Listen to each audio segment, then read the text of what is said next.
Hi, my dear Astro family. Today I wanted to make a video about how to read relationship-related questions with Horary Astrology. First of all, why do I recommend learning Horary? One of the reasons is because specific questions can be answered through Horary charts rather than your natal chart. So if you have got a question whether XY loves you or not, that won't be seen through synastry charts, composite charts, or your natal chart. You're gonna have to erect a Horary chart for it. A Horary chart is kind of like a tarot card divination. It gives you an answer to a question. The best way to formulate the question is if it's a yes or a no question. However, Horary is able to give you more specifics than that. So this is the first rule here. Now, one of the reasons why I wanted to make this video is because I do have a study group on Facebook, and there are more and more people joining, and people are trying to give interpretations to their own chart. So basically, sometimes they erect a chart and then they give their own interpretation, and then I come around and I will give feedback, what was not read in the proper way or how it should have been read, or I give some type of ideas. Those who have never practiced Horary chart, they just pose their question and the Horary astrologer will erect a chart, and eventually someone might be giving a reply to that question. Usually I only accept one person, one question per month, just because there are like 1,500 members. And of course, it would be very difficult if there was a question by those 1,500 people each day. I would not be able to answer all of them. Certain type of rules, for example, I do on that Facebook group is that I do not allow people to ask medical questions, as well as I said, one question per month, and so forth. But I can see that more and more people are interested in Horary astrology, which I'm really, really happy about. But they sometimes struggle with the interpretation bit. So it's extremely important that you get the ground rules right. So first of all, the first ground rule is that the astrologer needs to be erecting the chart once they have understood the question, unless you are practicing for yourself and then you have been practicing Horary astrology for a while. The reason why the astrologer needs to be erecting the chart is because they are kind of like a lightning rod between the sky and yourself. So they are going to be the ones who are going to be delivering the message. Now, the question might be completely understandable for you, but it's not understandable for the astrologer. So they always need a bit of a background, and they always need the question to be as specific as possible, because it's extremely easy not to look at the right house cusp. To give you an example there, for example, you have got the question whether XY loves you or not.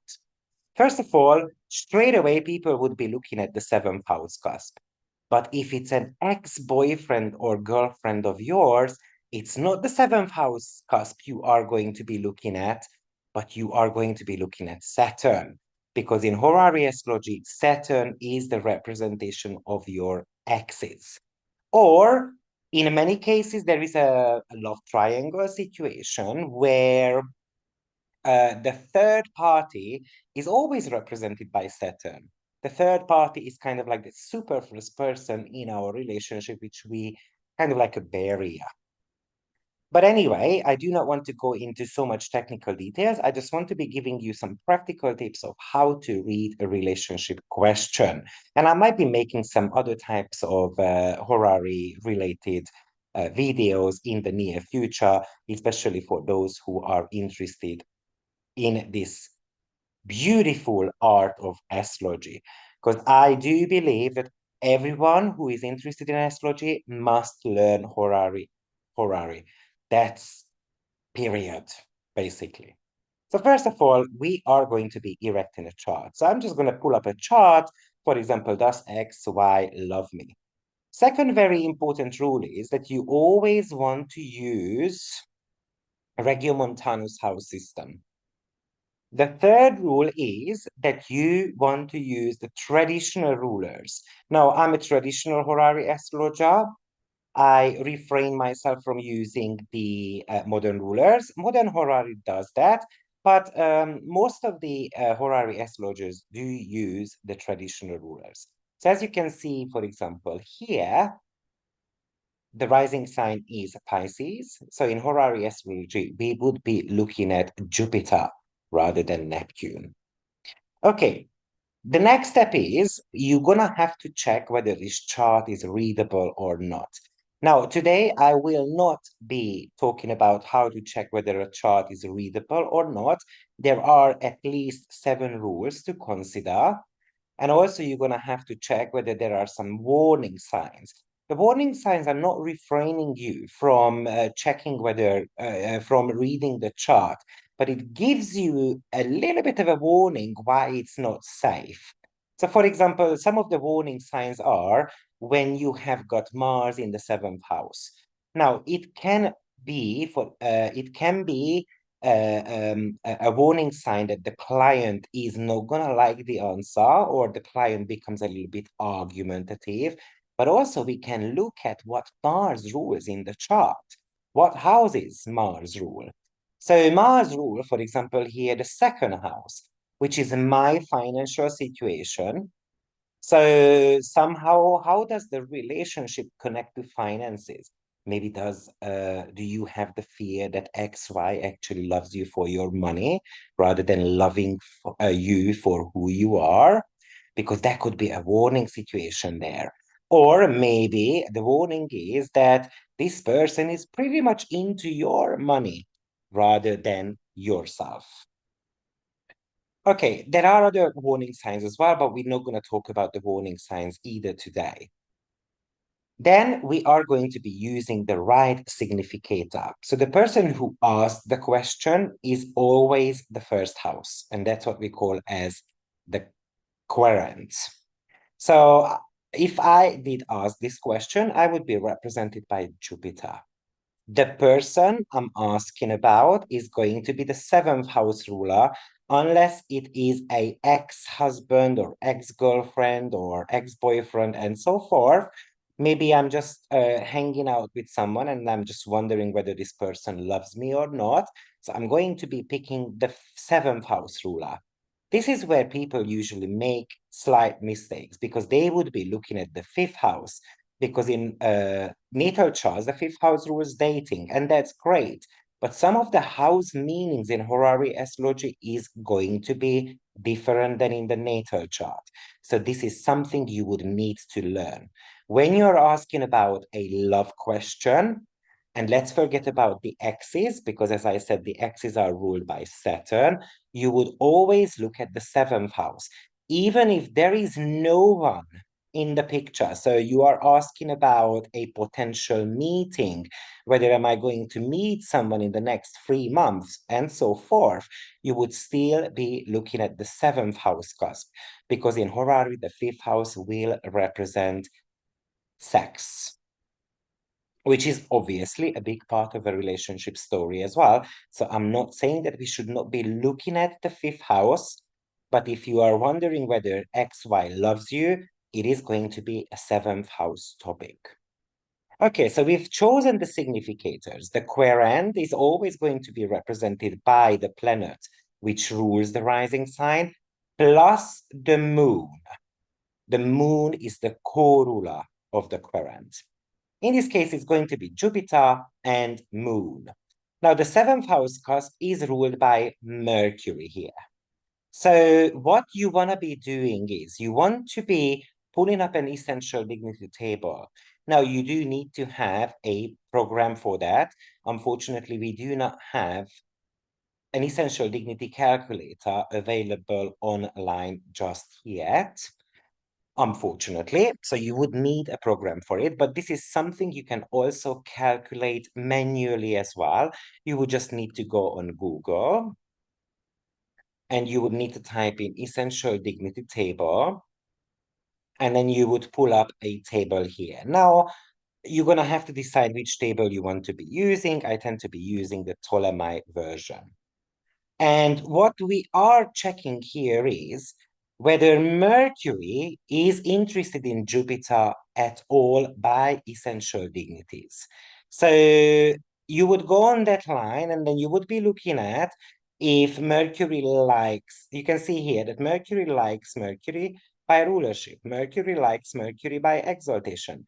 Mercury likes Venus by triplicity and term as well. And Mercury likes the Sun slightly bit. However, Mercury does not like Jupiter whatsoever because Mercury puts Jupiter into detriment. Now, if you see likings, which are the essential dignities, that's rulership, exaltation, triplicity, term, and face, then basically there are some likings there. Rulership is the highest one. Let's call it as 100% liking. Exaltation is at 80% liking, but this is more to do with being head over heels. Often that feeling goes very quickly as well. That's the danger of exaltation. Triplicity is one of the best ones when it comes to love questions because it indicates a 50%, so it's more of a yes. It's a steady love. Triplicity is about steadiness, so it's good to see that. Term is just a 30% strength and face is a 20% strength. So usually if it's just term or face, it does not show love. It's just kind of like a little bit of a liking. Now I'm going on to the Mercury line and I'm looking at there is no Jupiter appearing on essential dignities, only on essential debilitation. And detriment and fall is pretty much about hate. It's a really harsh word. So in a love question, it just clearly shows that the person does not love you at all. And then, of course, I'm going to be checking whether Jupiter is interested in Mercury at all. And Jupiter is not interested in Mercury at all either.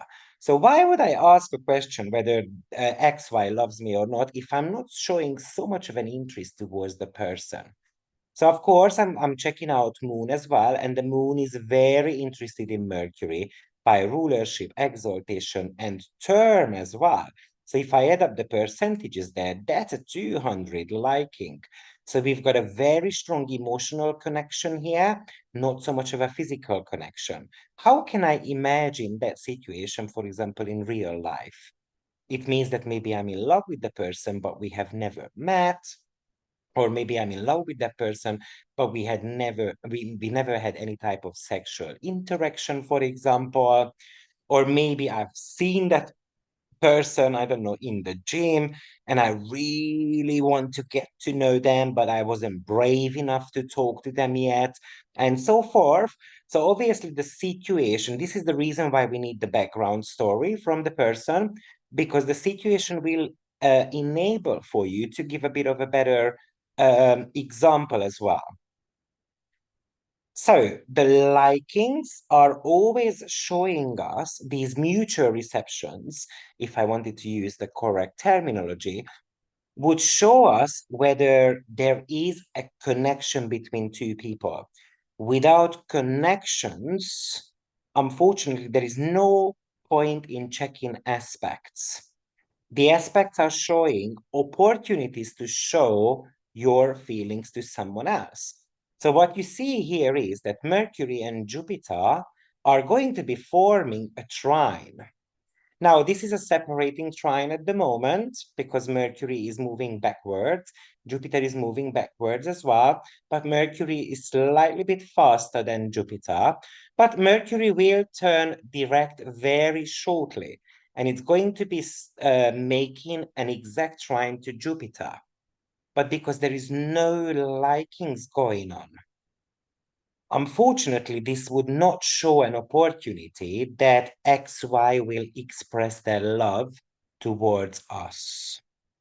However, let's suppose that I'm going to be scrolling on this chart because this is not a real chart this time around. Let's say I'm going to be scrolling the chart by 4 hours. So obviously the significators will be changing.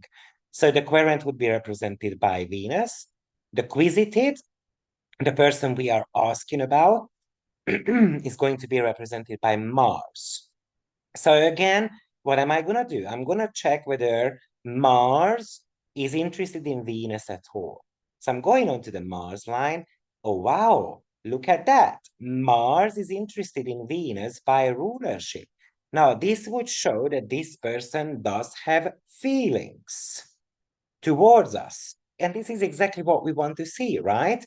But I also see that Mars is in detriment, which shows that this person is not comfortable in their skin, in their own skin, or maybe they are not brave enough. Mars is about bravery, right? They are not brave enough to express their feelings. But if you see aspects between the two planets, it means that eventually there is an opportunity to even meet this person. And this is also a very important rule here. We can have likings, but without aspect, those feelings will not be expressed. So I'm looking at whether Venus and Mars are going to be making an aspect here or not. So Venus is on 13 degree of Leo and Mars is on 11 degree of Libra. So basically we've got a very tight sextile here. The question is whether it's an applying sextile or a separating sextile. Typically, Venus is the faster moving planet, but if you look at the speed of the planet, Mars is 0.39, Venus is 0.20. So Mars is actually faster. So this time around, Mars is trying to make connections with Venus. It means that Mars is going to be approaching us to express this rulership love towards us. So in this case, most likely I would tell the client that yes, there is an opportunity to get together with Johnny. Of course, I would need to check whether Venus is receptive towards Mars' love. So when I go on the Venus line, unfortunately, I do not see Mars there at all. So Venus is not that interested in Mars at this moment. So it can show a situation where there is someone who is extremely interested in us, but unfortunately, we are not that interested in that person. So would you be forming a relationship with them? Most likely not. So let's recap on this. Mutual likings or mutual receptions indicate that the two people are into each other. And just think about it logically. What is a relationship? I like you, you like me. That's exactly what the mutual receptions are going to show us. And you can only check that through the essential dignity table. The aspects are the opportunity to express the feelings. Without aspects, unfortunately, it might not get expressed. You might be having a question whether Johnny is going to take me out.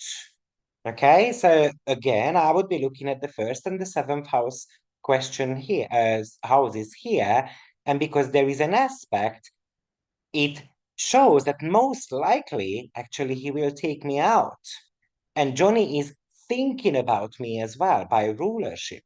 So if there was no aspect, then Johnny would be thinking about asking us out.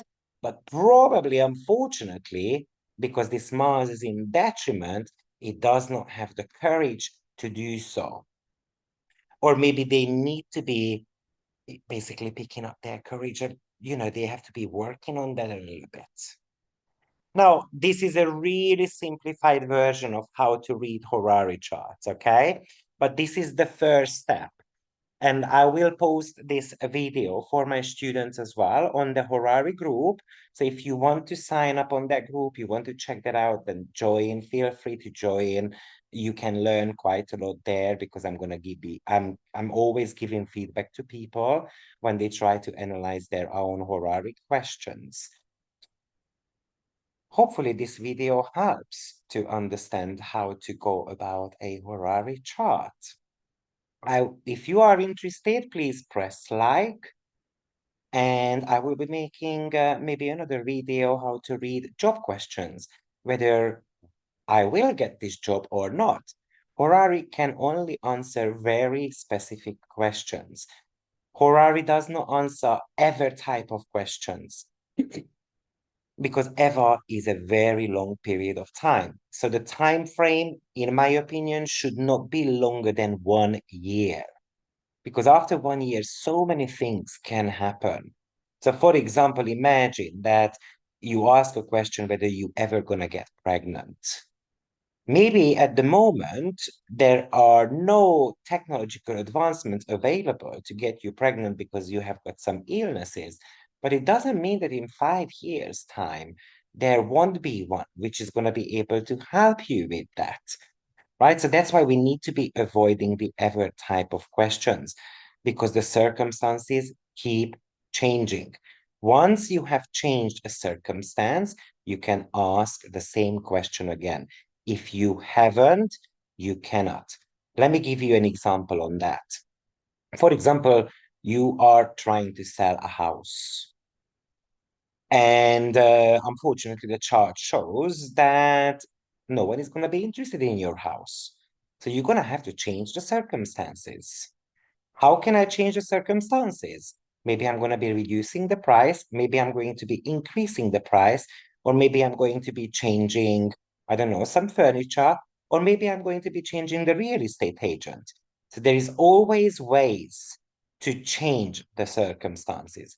Once you have, let's say, lowered the price of the property, you can erect a new chart and then let's see whether with that price, someone is going to be interested in this particular property or not. Okay, guys, thank you very much. I hope this helps and see you soon with another video. Bye-bye.